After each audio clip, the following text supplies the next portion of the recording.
Hello and welcome to Sox Addicts Podcast, your safe place to find support for your Red Sox addiction, your Red Sox PTSD, your Red Sox joy, your Red Sox pain. We're just here to support one another. I am here with my co-hosts, Christina and Liz. They are the Soxiest fans you could ever find. Thank you for joining us and enjoy the show.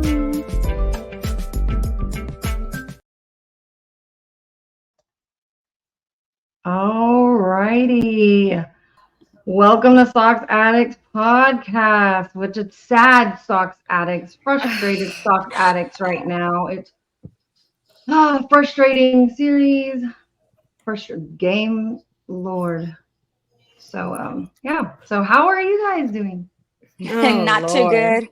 Yep. Yeah. Not too good. I really think that yesterday's game set the momentum for this game with whatever was going on in the clubhouse and the base running error at the end of the game, because we could have actually won that one if we would have. Then that would have probably changed the whole momentum going into today's game, and I just think that just set the precedence for it. So today's game was just, it was just a shit show. It was it really was. It was really was very horrible. It reminded me of last summer. That game. The game we do not mention, like Baltimore, it would reminded me of that. I didn't start maniacally laughing this time. I didn't have energy for that, but in that game last year, I was laughing like a maniac. This time I was just defeated, no energy to have any type of emotion, honestly. Yeah, I was stunned. There's just no words. I think it's just that the momentum and the mood is just, we are just really, I don't want to say we're at the lowest, but we just keep underdogs. So now we are underdogs. We are the underdogs, and now we're back in the basement.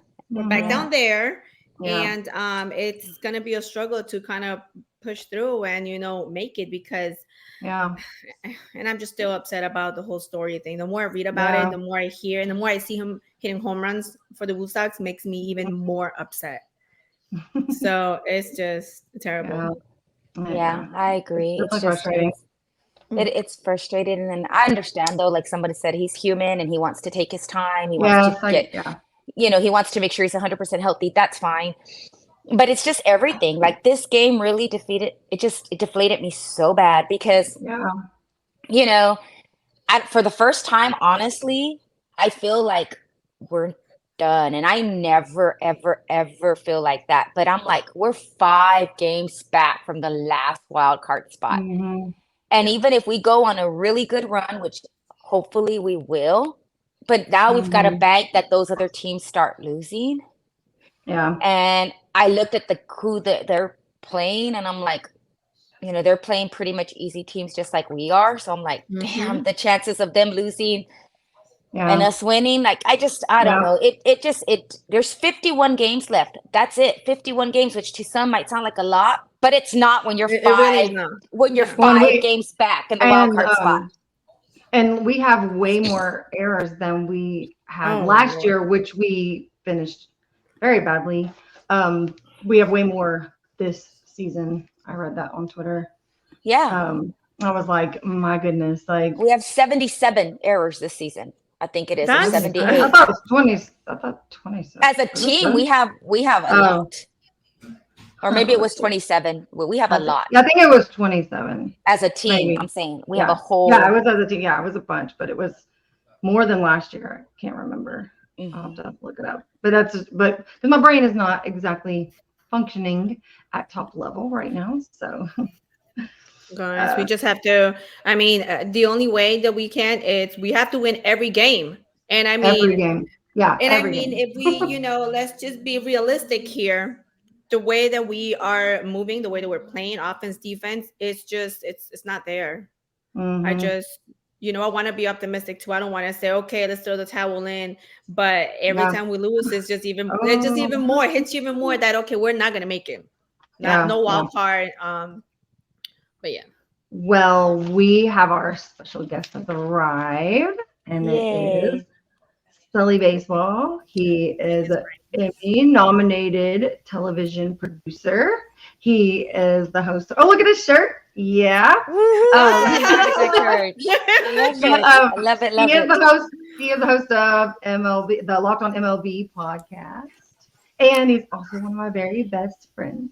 That's right. That's most importantly. Yeah. Well, I'm thrilled here. But Melissa and I have one of these friendships that only can exist online. That we've known each other for about a decade now. Mm-hmm. We've communicated on all sorts of levels, and we've never been in the same room together. No, it's unbelievable.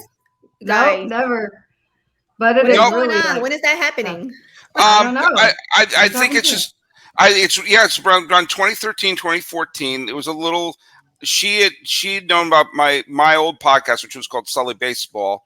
That's before I actually made money doing it. And I saw the stuff that she was posting on the Sox Addict and everything. And we just liked what each other were doing. And then it turns out I thought she was funny as hell. She thought I was funny as hell. And we just and I'm in California. She's in Texas. And so we both have that whole being a Red Sox fan outside of the New England. I'm a native New Englander, so I come by it a little differently. But yeah, we've known each other for a long time, and we've never been in the same room together. But it doesn't matter. It doesn't feel like that. It feels like we've really known each other our whole lives, hung out like so it's not. I mean, he knows my deepest, darkest secrets. Ooh. That's a different podcast. That's a different podcast. That's another podcast. That's another podcast. Talk about that one on this. Yeah. That's the after hours. No, I'm just kidding. I have a friend of mine who's also a rabid Red Sox fan who has been on many of her movie podcasts, named Tierney Steele, who's done a bunch of movie podcasts, and she's been on my podcast and vice versa. And I've been on 3 of her podcasts. She's been on 2 of mine. And we met for the first time in person at a podcast festival last year in Philadelphia. And it was I've known you longer, Melissa, than I've known Tierney, but we've done so many other podcasts. When we first met, it was like, hey, how are you? Want to grab a cup of coffee? It wasn't like, oh my God, I can't. It was like, we were just talking yesterday, so let's grab a bite. And it was like, and that's what you and I would be like if we met. It was like, oh hey, let's have some gumbo.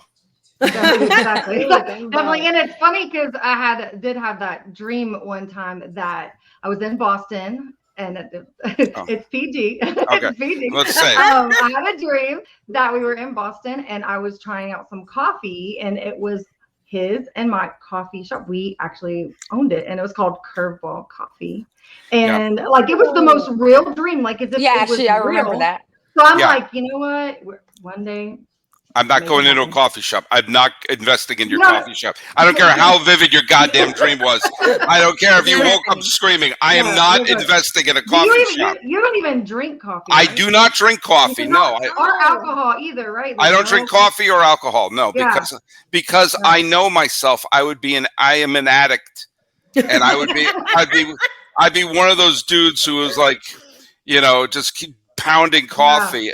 And I just don't want to be that dude. Or I don't want to be that person who acts like a jerk at work and then says, "Oh, I'm sorry, I didn't have my coffee." Like, no, I needed my cup of coffee. No, don't blame it on a bean. You're a dick.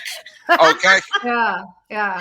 So there you go. We played this game called Who's the Man the other day, and the questions, like it gives you it's people that are part of, Red Sox organizations, some way, shape, or form, and it has different clues, and you keep going. Well, the person I did, whenever I put it on Twitter, they got it on the first try, and I'm sure you will too on the first clue because it kind of pertains to you in some way. It's career high. It's not you, but career high was 17 wins, which he accomplished 3 times in 3 consecutive seasons. It's Bill Lee. Yes, and I was telling them on the show, we taled about it. Somebody got it right. And Sully was on the movie Spaceman. I was in the documentary and the movie. The documentary and then the documentary about Bill Lee, where I was one of the talking heads for. And then the director of that made a feature film with Josh Duhamel as Bill Lee. And I have a scene with Josh Duhamel. He got to wrestle with him. Yes, I wouldn't mind wrestling with. Yes, I wrestled him to the ground, or we wrestled each other to the ground. In the movie, I play a mailman and he plays former Red Sox and Montreal pitcher Bill Lee. And when he was cut from Montreal, he sent letters out, and he did this in real life. He sent letters out to every team saying, please sign me. And then nobody wrote back. And so in the film, I'm his mailman, and he's convinced that I'm hiding the letters from him. And I tell him, no, I'm not. And then we get into a fight, and we wrestle each other. He's in his tidy whities too. He is in his tidy whities. He's in his tidy whities. So he gets to wrestle Josh in his tidy whities. Yeah, and by the way, the wrestling wasn't in the script. That was take 3, and we wrestled, and the director Brett Rapkin gave Josh the direction of, you got to get into his mailbag, and he gave me the direction, do whatever you have to not get him in the mailbag. And the first take, we just scrumbled. The second take, I grabbed him, and then he gave us a suggestion, why don't you wrestle him to the ground? But my other favorite part about that is in the script, the mailman is named like Tony or something like that. But during the ad lib, when you see Josh Duhamel come out and he calls me Sully in the film, and so in the credits it says Sully the mailman, Paul France. So it's like he couldn't remember my name in the script, so he just Sully. So in that universe, I'm a mailman in Montreal. So yeah, that's pretty cool. And also a history we have is my first podcast experience ever was game 2 of ALCS in Houston, and I did not bring anything for my ears to be able to hear. Nope. Of course, loud, crazy, horrible sound. Kike's hitting bombs off the wall above me. I'm in the Crawford boxes, so I go out there to talk to him, and I cannot hear him. So literally every other word I say is awesome. I'm like, it was awesome. And I'm like, I failed at my debut on a podcast. I was like, I could never do a podcast. I will just say awesome all the time. But well, I've been podcasting for over a decade now. And my first year of podcasting, I told 0 people I was doing it. That's actually true. I did a whole year of podcasting where I didn't tell anyone. I didn't say listen to my show, and then when I finally I put a year under my belt, and then I ended that, and then I started Sully Baseball Daily, and I said, okay, people listen to that, and I would listen back to every episode I did, not because I'm a raving egomaniac, but because I wanted to listen to, am I any good at this? It was the same thing when I did stand-up comedy. My first year of stand-up comedy, I was dreadful. It takes about a year or so to learn how to do it. And so I'm pretty good at it now. And some people throw a couple bucks at me, so that's not so bad. But it's like, but you have to, you're like, oh, my first time going. Yeah, I bet your first time picking up a banjo, you're not going to be, suddenly just sort of playing. Like you have to understand how to do it. But there you go. The answer was Bill Lee. The answer was Bill Lee. Yep. The answer was Bill Lee. Also, you and Christina have something in common. You and Christina do. Are both educators. Oh yes. I'm a special ed. I teach special education. I used to be a television producer, but I've left that. And thank God, if you've seen what the entertainment industry has devolved into, oh my God, we're all going to be replaced by AI in 3, 2, 1. No. So, but they can't replace special ed with AI yet. And by the time they do, I'll be collecting my pension. So, so you're good. Yeah, I'm good. I'm doing it for the dough. Doing it for the dough. That's what we do it for. All right. All right. Big bucks in Pasadena, California. But But all this is much more pleasant than talking about the 2023 Red Sox at this point. I know. Let's just get this, and then we can talk about that. It's pulling hair. Lord. Today is very frustrating. This series. It broke me. It did. It truly. Yeah. It broke me. I mean, there's no words. Like Liz said earlier, there's just no words. It literally deflated me. It broke me. I have to say, today's game didn't feel as bad as yesterday. I would always rather lose 13-1 than have the winning run at the plate in the 9th inning. At least Christina. That's what Christina says. If the exact same way. When you lose 13-1, you don't say, "Oh, if only what." No, exactly. You're like, you just got your ass kicked. I say this all the time, but when you lose 5-4, you're like, if only he would have, had that. If only, I mean, those one-run games kill me. Look at what happened on Saturday's game, where there basically was a sequel to the Bad News Bears of the third inning. They scored 3 runs, and I don't think any of them were earned. And it was like it was the end of a Benny Hill episode with people just running around and balls everywhere. That's a reference for people my age. Yeah. And I know Benny Hill. Oh, thank you very much. And Devers' home run in the third or fourth inning that tied the game, that should have put the team up 3-0. Yeah. And it's a totally different series if they split the first 2 games instead of, holy Toledo, can we salvage the finale? When you lose 13-1, this is like my mom, who's a big baseball fan as well.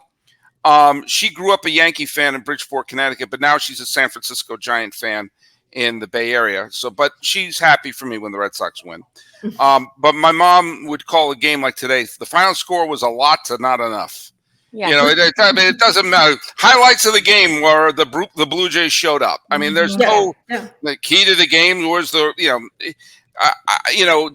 someone named Davis Schneider became Barry Bonds today. I mean, what the hell was that? Home run. I mean, he just showed up, and what a home run he hit over the monster. Oh my God, a debut for him. So OB kept saying, "Oh, he's gonna love playing it. He loves playing in Boston." I'm like, oh. And OB gets so excited about when other people do stuff. Bassett pitched. And Bassett's a talented pitcher, but at some point, I mean, Stunner. I didn't watch the inning, but they anytime you have an infielder pitching, Reyes. Yeah, and he did better than some of our other pitchers. He sure did. Yeah, he did. But I want to ask this Brady Bunch group, these squares. I want to ask you this quick question because I've said this on the podcast for a bunch of years now. I think you should be able to wave the white flag. I think if you have, because let's say Reyes got hurt freaking pitching. Yeah. If it's 13, if you're losing by 12 runs in the ninth, bringing in a utility infielder to pitch is basically waving the freaking white flag. So you should be able to say, "Drive home safe, everyone. Go." Maybe some type of run rule.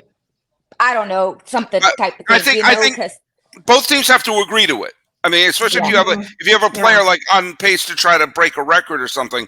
But I don't see the wrong. There was a game earlier this year. It was a doubleheader, and I think it was a Yankee game where they were getting spanked. So I was watching it over and over again. Yeah. And it was game 1 of a doubleheader, and they were bringing in their infielders to pitch in the 6th. It was just ridiculous. Oh, no. And there was a game afterwards, and I felt they should be able to say, check. Actually, better example. There was a game in 2007. I can't believe I don't remember if I paid the gas bill, but I remember this. I remember that. There was a doubleheader between Texas and Baltimore in 2007. You can look it up. Game 1 of the doubleheader in Baltimore, Texas scored 30 runs, 3-0. Oh my God! And there was a game 2.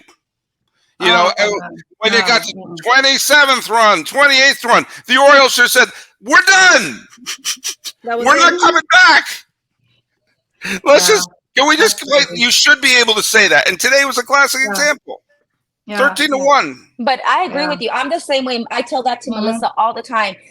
Those one run games kill me because I'm like you. I'm after if only this. We left so many runners stranded and we lost by 1. And I've told her that. But when we lose 13-1 or 15-1 or just whatever, to me, I'm like, we just got our ass beat. We just got our asses handed to us. Yeah. That's it. There's but those 1-run games like yesterday, that game killed me because if only this, it just, because it's right there. They get you there in the 9th inning. you're like, oh my God, we have a chance. We're we've got runners on. We're down by 1 run. We just need to tie this, or we could walk it off. And then that happens, and that just like it just. And Christina, and there's another element to it too. Like let's say, I mean, I remember like there was a couple of times I remember in the 80s and 90s when the A's and the Red Sox would lock antlers in regular season, and you'd have like a great pitchers duel between like Clemens and Dave Stewart or Bruce Hurst and Bob Welch. It was like 2-1. Like that's a 1-run game, but you kind of got to say, what are you going to do? The guy threw an amazing game. Yesterday was stupid. When you lose a stupid game, that's the worst. Yeah, when you leave runners stranded, when it's stupid like that, horrible base running errors. Yeah, that's ridiculous. Yeah, base running. Like you said, that one inning, they don't make all those errors and have that Benny Hill inning. And like you said, we're up 3-0. It's a whole different ball game, And the Aaron Boone game, which thank God. The Red Sox have won 4 World Series since then. I have to remind myself that. But the thing that made that game so aggravating was ironically not Aaron Boone hitting the home run. It was that stupid inning where Little would not take. It was so obvious the Yankees couldn't hit the Red Sox bullpen. Pedro, my favorite player of all time, was out of gas. And he kept trying to play, and he said, I asked Pedro if he could do it, and he said he could. Oh, you asked the single most macho alpha male in the world, do you think you could get him out? Yeah. We're not going to say no. I don't think I can. It's Pedro. Your job is to say, oh, God. Yeah. That's why that game was frustrating, not because of the Boone homer. Yep. I agree. I totally agree. Yep. Yeah. I mean, how are we feeling moving forward? Because just like we were talking, before we were in, every time we lose, it just reminds me. I gotta sit and be realistic that we have to win every game from now on. How realistic is that? I mean, we can't. And here's where, and again, you gotta win they're dead for this reason. Yeah. They're chasing Toronto, and you lose 3 head-to-head games at home to the team you're chasing. If they swept Toronto, they would have tied Toronto. Yeah, they got swept, so they're now 5 games out with only 3 head-to-head games with Toronto. They have to have Toronto collapse, and Toronto didn't have a great first half. Manoah, who had such a horrible first half, they sent him to the freaking minor leagues. They sure did. He's back and he's pitching better now. Bassett's pitching well. But they're a good team. Yeah. They're not going to collapse. Yeah. Even though Bo is out for injury, Bo Bichette, they brought in Schneider, and guess what he did? On fire. Yep. And you know what they did? They did. A couple of years ago, when the Braves lost their entire outfield. They lost Ozuna, they lost Acuna Jr., they lost the other guy I couldn't name for $5,000 right now. But they went out and they acquired. They didn't get superstars. They didn't acquire Mike Trout and Aaron Judge, but they acquired a major leaguer to put at each spot. Now it turns out that Soler won the World Series MVP, Rosario won the playoff MVP, Peterson hit great. But the key was they made sure, okay, we lost our star, but there's a major leaguer there. And so the Blue Jays, they lose Bo Bichette, so they acquired Paul DeJong from the Cardinals. Is Paul DeJong the second coming of Ozzie Smith? No, but he's a major leaguer. And it allows him to bring in, what's his doodle? Schneider. Mustache guy. Schneider from One Day at a Time comes up. And exactly. And with a little hammer, he does a great job. And so they were not going to replace Bo Bichette, but shortstop's no longer a problem. And that's why I think the Blue Jays are going to do well down the stretch. And this is horrible timing for the Red Sox because it's after the trade deadline. Yeah. Yep. And that's the thing. And that's what I said. Even if we go on a run and we win, a hell of a lot of even if we go on a 8-game run, we win the next 8 in a row or whatever. But now we got to bank that Toronto, like you said, starts losing because you'll never catch up. You're always going to be playing catch up. And it's now you're 5 games back and you got to hope that you win. And they, like you said, collapse and lose. And Just, we don't have a day off until when? Next week? I mean, it's like it back to back to back. Just honestly, realistically, it just doesn't seem plausible right now. After this weekend, it just. All right, but Christina, you brought up the word realistically. Let me be real here for a second, okay? Going into the 2023 season, how many of you felt that this team was a contender? I didn't. No, I picked 79 wins, and so they've done way better than that. I think, I thought like mid 70s wins. I thought if things absolutely fell apart, they'd be a 90 loss team. I thought they were going to be maybe 5-6 games below 500. Yeah. And if you look at this year, I'm trying to see the glass half empty. I'm so pissed. I'm trying to see this glass full because right now I'm like the glass is shattered on the ground. We going into 2024 knowing Bellows pitched well. They've got good production from Duran. Tristan's has played well at great stretches. Yeah. Yoshida has been a fantastic job.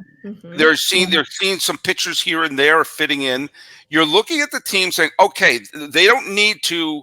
They're filling. If the idea was play better this year and fill in some holes from the farm, then they're doing that. And so maybe we should say, okay, it would have been cool if they got to be the third wild card team, but let's try to think of what the goal was at the beginning of the year. If I was Superman, I spun the world back and I came up to all of us like, hey, in mid-August, the Red Sox will have a winning record and have developed a couple players moving forward. We all would have signed off on that. Yeah. So it still sucks that we got swept, though. Holy Toledo! Yeah, I think 2024. Here we come. We just gotta be realistic about that right now. I mean, we do. We have good prospects on the farm. So I think 2024 might be a good year for us. But just knowing how bad we are sucking and how horrible it has been, and all the errors, and then no pitching at the deadline. That was the one thing that all the players even spoke about. All your players were telling you, we need pitching. And what do? You get an infielder. That's all you got. Here's where I'll defend the team a little bit. They should have. Yes. They should have picked up a pitcher. Okay, we all know that. I can prove that in a court of law. But what I don't mind is them standing pat because I don't want them giving up their best young players for a rental. Yeah, exactly. I agree. But at the same time, I'm glad they didn't trade everyone away. Exactly. I'm glad there's still a major league team with major leaguers on the GD roster. And I don't mind that. Okay, they didn't trade for Lance Lynn, a good prospect for a Lance Lynn or something. So but God, you could have gotten somebody. You could have gotten you could have gotten a live body in there. Holy cow. Yeah, these bullpen games, it's just too many. It's too much. We knew how it was going to go, though. Sadly, today, when we all knew that it was going to be a bullpen game, I was like, okay. But I didn't want it to, but we knew where it was going. But it's not even just this series. I'm talking about just our rotation in general. It's like every 2-3 game, bullpen game. Bullpen game. Yeah. It's like, what the hell? That's because we guys, it's like hurt. Yeah, and so it's like I don't even look at who today's pitcher is. What's the point? It's like when they tell you who's going to start the All-Star game. Yeah, they're going to pitch the first inning, and there's when my husband calls me, and because I keep up with it, and he works out of town, and he always just calls me to ask what time do we play today? Because wherever he's at, he watches it there. But he'll always say, "Who's pitching first today?" I go TBD. And finally he caught on. He's like, "Oh, TBD. TBD's pitching. I don't know who, but it's TBD. You'll see. TBD. They're all named TBD to me now." Yeah. Man, and Sal's coming back, guys. I don't know. I have no hope. I'm sorry. I have no hope. I'm defeated. Pessimistic. I don't want to be pessimistic when it comes to Sale, and I know everybody loves him and this and that, but I just have zero hope on this man. I just think that he's gonna come back like he does. He's gonna try to motivate, be crazy, but he is gonna get hurt again in a month or so, and here we are again banking. We're banking. Everybody banks on Sale coming back, on all of our pitchers coming back. Yeah. But how good are they going to be? I think he should be. I think Sale belongs in the bullpen. I think I do too. Yeah, I think we said that last night. He said that yesterday. Yeah. And I think he could be effective. I think he could be an effective weapon. If you're asking, I agree. Try to get us 6 outs today.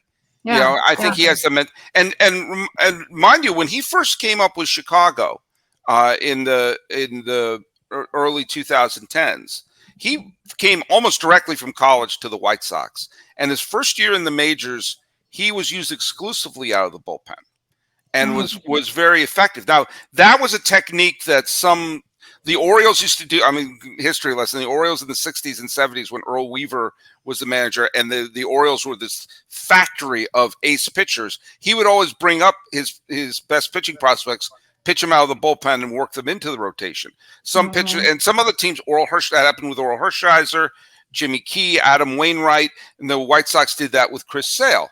I think that towards looking at Hershiser is an interesting example. Again, someone whose peak was off the charts, World Series champion and everything. And then towards the end of his career, he did find himself in the bullpen a lot with the Giants and with the Mets. I think the Sale we see that he can't be a workhorse anymore. Yep. Definitely can't.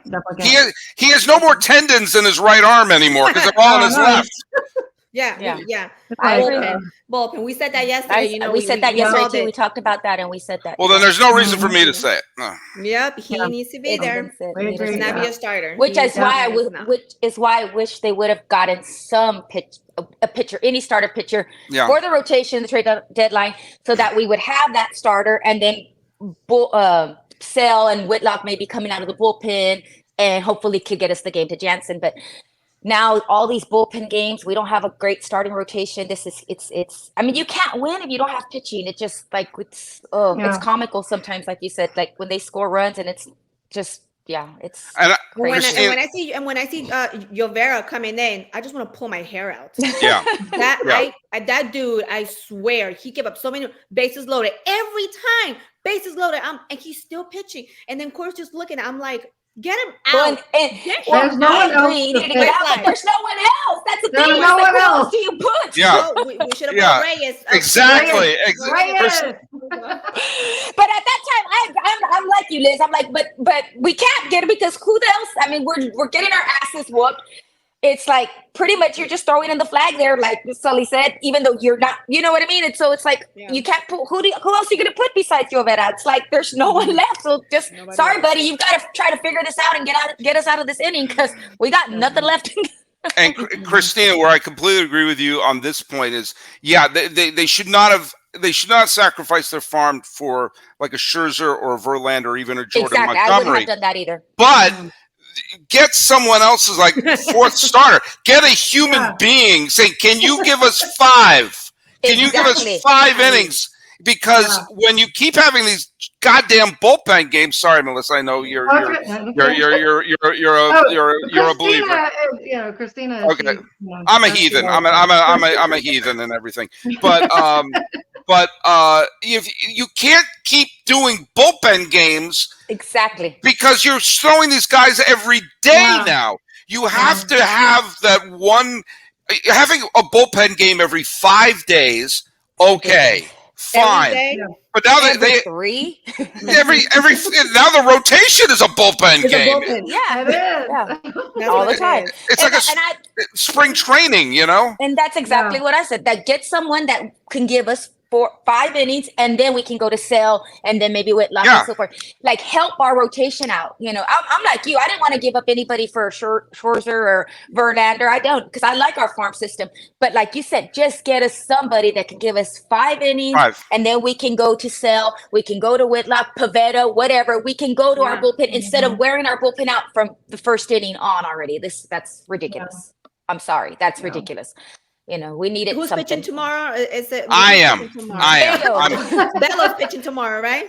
Bello tomorrow. Oh, but the other thing is that puts so much pressure on Bello. He has to throw a great game every day. Yes, he does. You know, he does good, but then when he has an off day, then but it's a lot for him to carry on his shoulders. Like he's literally carrying the whole pitching staff, the rotation, because he's the only one. It's like on the last game he started, the last game that he started, you know, he started off a little bit, you know, balls, you know, he wasn't off bad. I mean, he caught up good, but it does put a lot of pressure on him because now he knows that he has to he has to go these innings. At least try to, or else, guess what, guys? Bullpen. It is. I mean, I know. I'm sick and tired of that. So, I know, and it will wear down you're going to wear down these arms because when you're asking your bullpen to throw 6 innings a game, it can't. I mean, you see that happen with the teams that make it to the postseason too. That's like you see a bunch of guys like he played most of his career in Scranton, most of his season in Scranton. He only pitched 5 innings.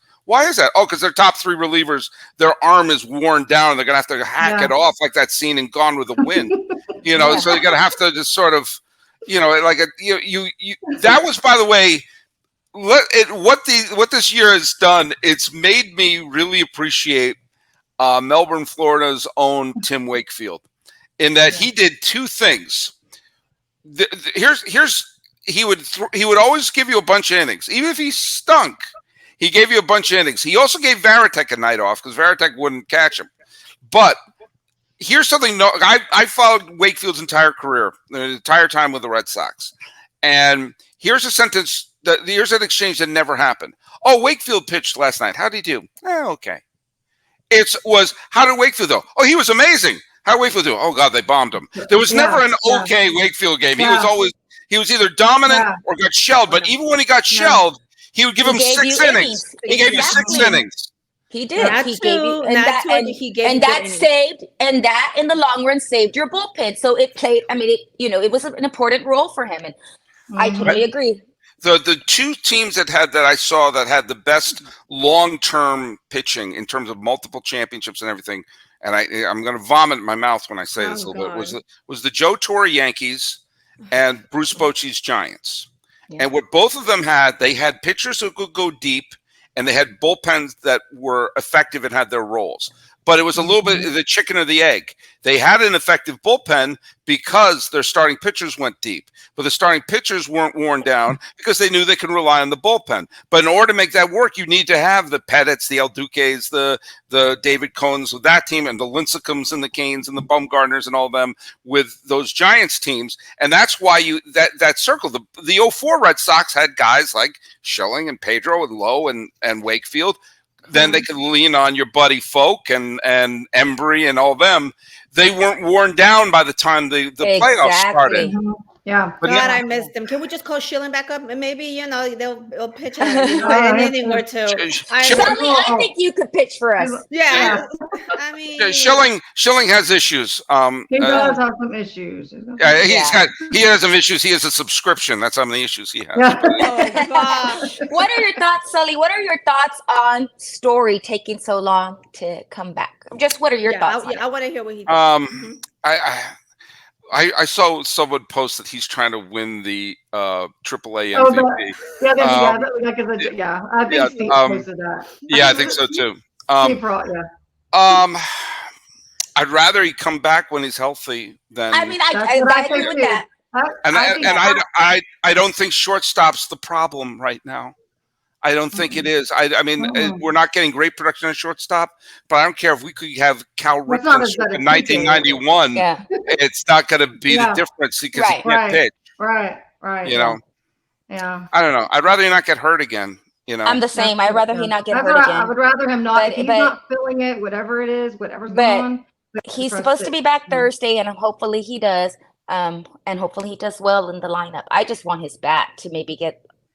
I don't know. To me, I've always said hitting is contagious. One starts hitting, and then the rest, to me, they'll start.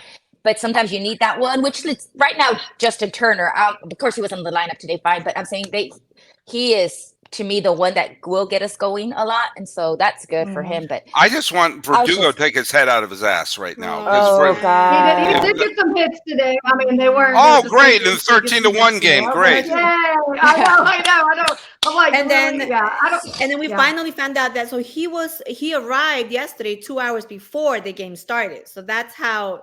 So I'm not sure what time they were supposed to be there. So he was late. I think 3.5. 4 hours. He arrived 2 hours before. It was also 2 hours late. So he arrived 2 hours late. That was the whole. Because they said that maybe the only thing they can think of, the reason that maybe he showed up late was because he forgot it was a 4 o'clock Boston time, which was 3 for us, Texas, but that he thought maybe it was a 7 o'clock game. Okay, no, sorry. I'm sorry.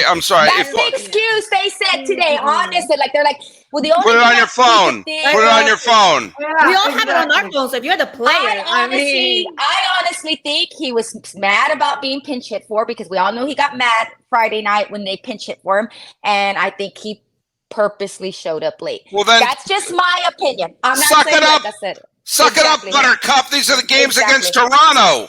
Exactly. I agree. I agree. Like the one that I agree. Yeah. But I'm just saying that's what they said today. They said the only thing we can think of is he got the time mixed and he thought it was a 7 o'clock game, not a 4 o'clock game. That's why he showed. I'm like,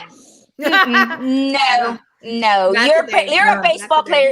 I'm gonna try that. Tomorrow's my first day back at work. I'm gonna go and say, I thought we were coming in at 10. Shit. Oh yeah. Sorry. I forgot we started today. Crap. I thought we had a new schedule. Crap. No. What about JT? I was reading, a lot of people just posting stuff on Twitter. Everybody's upset. They were talking about they wouldn't be surprised if he opts out for next year. He'll do whatever's best financially for him. By the way, I got to tell you also that, Melissa, I know you know that I was up in the Bay Area for about a month and a half, and for family reasons, and I went to 2 of the Red Sox Giants games at Oracle Park, which, by the way, is my favorite baseball stadium in the world. This stadium in San Francisco is unbelievable. I say that with all due respect to Fenway, which I think Fenway is beautiful. It also has very small seats, and some are facing the wrong way, and a lot of it smells like pee.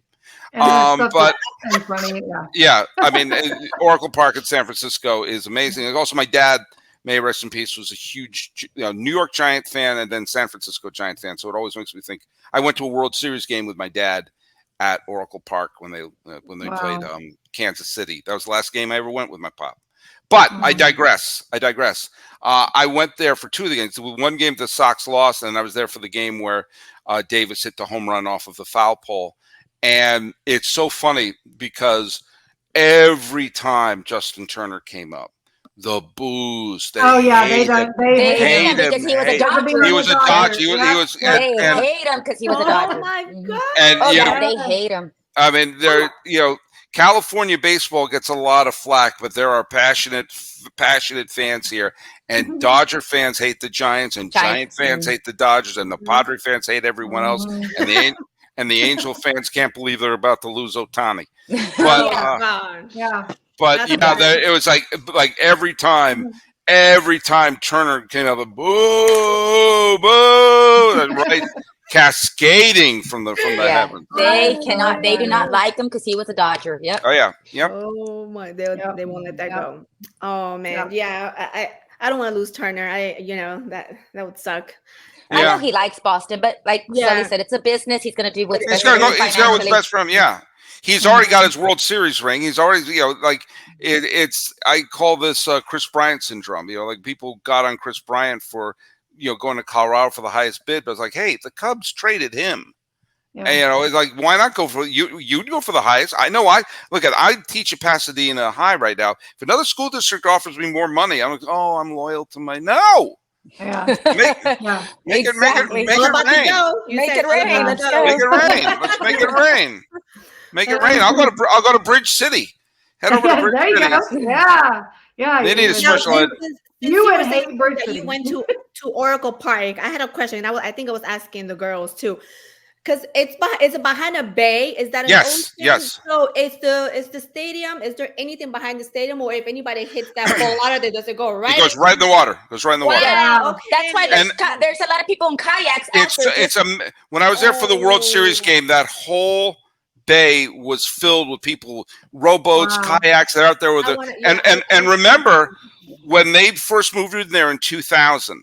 Who was the big star in the Giants was Barry Bonds. And the whole idea was having Bonds shooting them into the bay. And seeing all the people with the kayaks, it's so amazing. And then you see some people with like big size boats and they're having like parties up there and holding up signs as if to say, so awesome. And the part, like, I used to go to games. I could tell you my Red Sox origin story, but I will tell you that I'm native New Englander. I lived in Massachusetts for most of my childhood.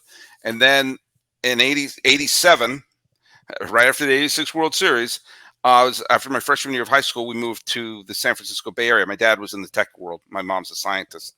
And I got to be in a place for the first time ever where there were two teams. There was an AL and an NL team. I've never experienced that before. But I went to many, many games at Candlestick Park. And the best way I can describe Candlestick was that when the Giants moved from New York to San Francisco, they asked the mayor, where is the worst place to put a baseball stadium? And they said, well, on Candlestick Point. Okay, well, we will break ground there. And it was right next to that was on a bay. It was right next to a bluff. And a gust of wind that starts in Kyoto, Japan, and builds up steam around Hawaii, hits the back of that, and it would swirl around the stadium. And it gets so cold there. There's pictures of me, my dad, and my buddy Greg going to a Giants game in August, and we're wearing a parka and ski gloves. Wow. And if you went to an extra inning game that went a night game that went into extra innings, they would give you when you left, they gave you a little pin that had the Giants logo covered in icicles with it said "Vedi Vidi Vici." We came, we saw, we conquered. And you would see these Giant fans whose hats are covered in these little the orange pins, the diehards. But it was, and there was only one road went from the park to the 101 highway. So even if there was only 10,000 people there, you were in a traffic jam forever trying to get out. And the thing about it, it was a horrible baseball stadium, and it was an even worse football stadium. I went to a couple of the 49er games there. It was awful as a football stadium. So the fact that they went from that catastrophe to right there on China Basin, they built this park, and it's perfect. If you see it, you would assume it's been there for, 40, 50 years, because it has an old-time ballpark feel. It's right on the water. It's right, and the train station goes right to it. There's no need to park. The train drops you off at the stadium, and you walk around. The concourse is there. The boats come right up, and you have this beautiful view of the Bay Bridge and of the San Francisco Bay. And it's glorious. It has everything you want from a modern stadium, but it also feels like an old time stadium without being contrived like that stupid hill they had in center field in Houston all those years. Oh, and God. Was that the dumbest thing? Or the dumbest thing ever. The train that goes up. The train to what? Hey, we've got oranges on our train. Yeah. We got oranges on our train. What was it? Not last year, 2-3 years ago. I was watching. It was the World Series. It's when they lost to the Braves. The World Series, Astros lost to the Braves. Yeah, 2022. Okay. 2021. Right, 2 years ago. Okay, so me and my husband are watching. Of course, we're going for the Braves because fuck the Astros. Because we fucking hate the Astros. I'm sorry. I live in Texas, and I will say fuck the Astros. And anyways, no kidding. The Braves were beating the Astros. They were winning, and the Astros finally hit a home run, and they put the camera on the train because the guy was asleep, and it was all over TV because he's like this, and his overalls, and he's like that. And they're like, and they finally yell, and he starts to do, but literally falling asleep, fell asleep because his team was losing, and we were laughing so hard. We just thought it was the most hilarious thing. You just fell asleep in a World Series game, like that was so funny. That's a bad look. Or just it was bad. That's a bad look. That's a bad look. It was bad. It was hilarious. But I'm not an Astros fan, and I remember the old stadium, that damn hill, because I remember Hunter Pitts going and falling on that hill, and I was like, Yeah. Okay, we gotta head to Oracle Park then. Yes, we need to all go to. I just saw it on TV and I was like, that looks so beautiful. And again, not compared to Fenway, because Fenway forever will be the happiest place on heaven on earth. But Oracle Park looks so pretty on the TV. I was like, I gotta go there. I gotta see if it's the ocean. So I'm glad that you told me that. Yes. Yeah, it's right on the bay. Yeah. It's right on the bay. Yeah. Wow. And and they had tried to build a stadium there a bunch of times. The Giants almost moved twice. They almost moved after the 76 season to Toronto, and they almost moved to Tampa Bay after the 92 season. And both time was about stadium issues.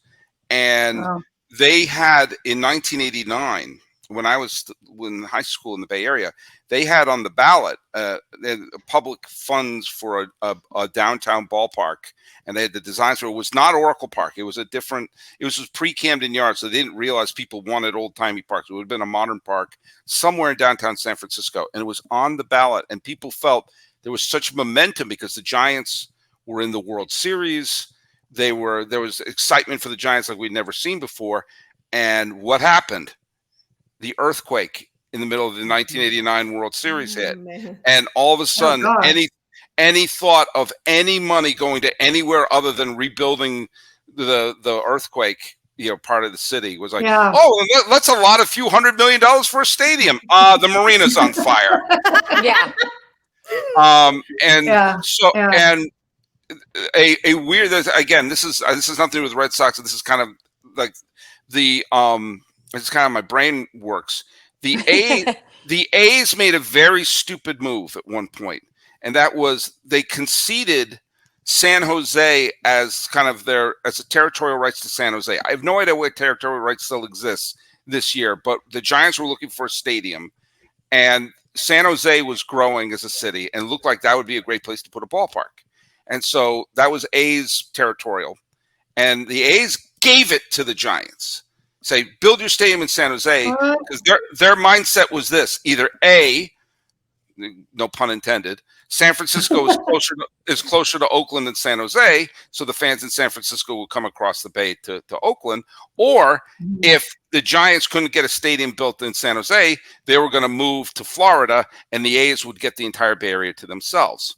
The Giants built a stadium in San Francisco and never gave back the rights to the A's. And the A's were trying to build hey, we want to build in San Jose. I said, no, you don't get to do that. In fact, we're going to put a minor league team in San Jose. And Giants were so petulant and petty. And the A's are like, there are weevils living in our place. The sewage is flowing. We need to tear down this ballpark. Why can't we move to San Jose? Because we own it. We want to build a park there. You're not going to build a park there. You never know. You never know. And because of that, the A's are probably going to move to Vegas, which is going to be a disaster to put a major league team in Las Vegas.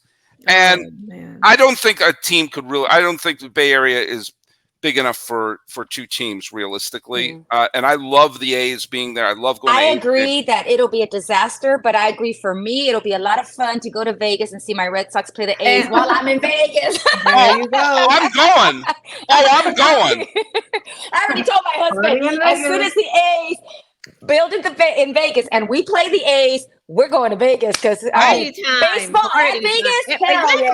You can't ask for more than that. Yeah, I mean the flights from Burbank to Vegas leave every hour on the hour, and they cost less than Postmates. So it's sort of yeah. So that's funny. Yeah, it'll be that's gonna be good. That's good. So. Hey, you want to play this game again? All right. So who's the man? Okay. Let's see if I can get it as quick as I got Bill Lee. I'm doing 3 because I feel like you're going to get all of these on the first one. So you actually get 3 questions because that's how smart you are. Okay. Well, so smart is a very kind word. I'll play in 1 because I gotta leave soon. I'm gonna drop my son off. All right, go. Okay, so right-handed Red Sox reliever who also pitched for the Orioles, Rangers, and Cubs. Orioles, Rangers, and Cubs. Orioles, Rangers, and Orioles, Rangers, and Cubs. Tell me if you want the next clue. If you don't get it. Koji Uehara. Yes. See, I know he was going to get it. Okay. Here's the second one. Here's the second one. Originally signed by the Red Sox as a 16-year-old international free agent from the Dominican Republic. So he was 16, originally signed by the Red Sox. That's Carita. No? He wasn't 16 when he signed? Oh. Yes, he was, but that's not him. But it's not him. It was me. It was you. Then. It was me.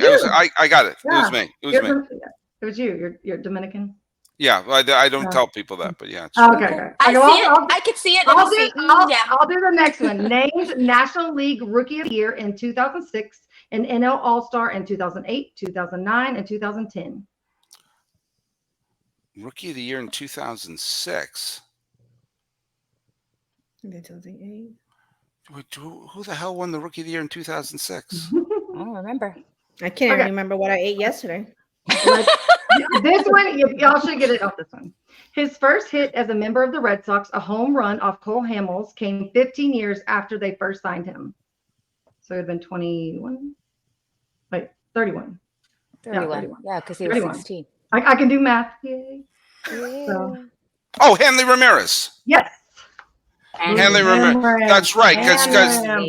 Yes, Hanley Ramirez, because he actually made his debut with the Red Sox in 05. Yeah. But then he's still a rookie when he started. Okay, yes, Hanley Ramirez. Okay.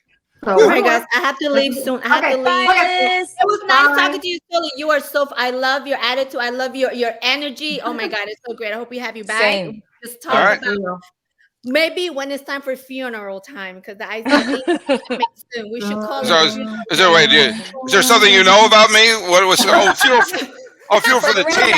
Oh, for the Red Sox. When our team is officially dead, we'll be here crying. Yeah, we're gonna have liquor involved and everything. It's in hospice right now, so. Yeah, I was about to say. All right, guys, take care. I'll talk to you guys. Bye. Bye. Okay, so the last one is played for just 2 teams in a career spanning from 1969 to 1993 and had his number retired by both. Oh, the Carlton Fisk. Yes, I have him right here. So right here. Yep. Yeah. There he is. Yes, that'd be Fisk. He wore 72 in Chicago, which was reversing. Oh, yeah, 27 and 17. Yep. He actually played more games with the White Sox than he did with the Red Sox. By the way, do you know the story about how he became a free agent? But this shows you. Forget curses of Bambino and everything, which, by the way, see that you want to catch me on an HBO special. Yeah. It had nothing to do with curses and Bambinos and all that shit. It had to do with the fact that the Red Sox were generationally stupid. And they had Carlton Fisk, native New Englander, World Series hero, grew up loving the Red Sox, grew up hating the Yankees, big, tall, burly dude from New Hampshire. Okay, he was if you cut his arm, maple syrup would come out. This is how New England this guy was. His blood type was chowder, and we wanted to stay with the Red Sox. The Red Sox were basically playing grab ass with him regarding a contract extension. They worked out a contract extension, and back then you had to take the contract and put it in the mail to give it to him. Okay. They put it in the mail 1 day late. No. The postmark was a day late. So when his agent got it, said, "You're a day late. I'm a free agent." He signs with the Chicago White Sox. And of which the Red Sox said, "Well, his career is winding down anyway." His first year with the White Sox was 1981. He made the 1991 All-Star team. Damn. I'm just saying. Yeah. It's a good thing his career was winding down 10 years later. All of his replacements had retired by then. Oh my goodness. Yeah, you can look that up. You can look that up. I remembered it for just different I'll be on later. I'll tell you my Red Sox fandom origin story, because I had my first grade teacher husband worked for the Red Sox, and she taught me how to read baseball cards, and I'm still Facebook friends with her. Wow. Awesome. That's awesome. I love that story. Yeah. Love that. I love that. But I'll tell you that story later, but that's I'll just do that another time. We'll definitely have you on. Oh, good. Yes. Many times. I passed the interview. Yes, you did. You passed it. Woo. I mean, it was a close one, but you wore my merch. You wore my merch, so darn right I did. Yeah. You think I wasn't gonna? I realized that I back in LA. I forgot to pack this shirt. I was gonna wear it, and then I'm like, oh darn it! So bad, but it's okay. But I figured, well, do you know what? Here we go. If I have it on your thing, darn right, I'm gonna wear it. Or damn right. I guess I don't have to say darn. Yep. Yeah, you can say whatever. Yeah. Did you hear me? I cuss all the time. Like I know, but I know, but I'm a gentle, delicate flower. Oh, excuse me. No. I'm a school teacher, so believe me, I curse. Not at the kids, but once I come home, oh yeah, it's got to come out. You're telling me? I teach special ed, and it's like, I could never. Bless you. I just think about y'all working. It makes me cuss. Like, yeah, I just think about y'all. I have the scars to prove some of the bite marks on my hand. Yeah, no, he's literally sent me pictures where he has like blood on his neck, on his face. I'm like, oh my goodness. Yeah, it takes. I don't know. Takes a special person. He's definitely. I could not. He's an angel. I don't. Well, no. Yeah, that means I can't play in the postseason if I was an angel. Oh, yeah, that's true. That's true. I could. And his horns hold up his halo. No, there you go. Yeah, that too. You have no idea. Alrighty, well, tell everybody where. I'm sure most people probably already follow you, but tell them where they can follow you and listen to you and all that good stuff. I forgot we were recording for a second. We've done that. We've almost done that. You can follow the podcast, which is Locked On MLB. That's on. Just look that up. Follow me on if anyone's still on X, Twitter, or whatever the hell it is now. We still call it Twitter here. We still call it's Sully Baseball, and also on my my YouTube channel. If you look up Sully Baseball, you can see the in memoriam videos that I make every year. Yes, which is in honor. Which is in honor of those we've lost in the previous year, and this last one we had Vin Scully and a couple, and Maury Wills and Bruce Sutter and Gaylord Perry, a couple of really big ones. The one that the year my dad died, there were 11 Hall of Famers that year. I mean, that one was like that was a mini series because you had Henry Aaron, Joe Morgan, Whitey Ford, Tommy Lasorda, Don Sutton, Bob Gibson, Lou Brock, Tom Seaver. Like I'm forgetting a couple, and it was sort of like, and my dad. So it's sort of like that one was like, I was crying while editing that one. But I could only imagine. But I started doing those because the year Tony Gwynn died, he died like 2 or 3 weeks before the All-Star game, and they didn't mention his death during the All-Star game. I go, what the hell are you doing? And I said, like, and I said, well, we didn't want to bring it down. I said, you had a 14-time All-Star die like 3 weeks prior. Yeah. And you have to mention, and be something. Instead of bitching and moaning about it, me and my buddy, I'm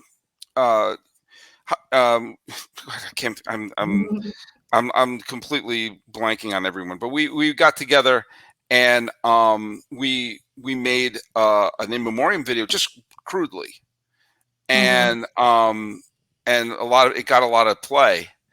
And so we decided to keep doing it, and it worked out really well. Rafael, why did I blank on Rafael Rivera's name? He's a great guy, but I kept because he goes by a different name as an editor. So I was going to say his editor name. I was going to say Don Fito. That's not his name. He's Rafael Rivera. That's why my brain stalled for a second. Anyway, go check those out. I'm very proud of those. Yeah, they're good.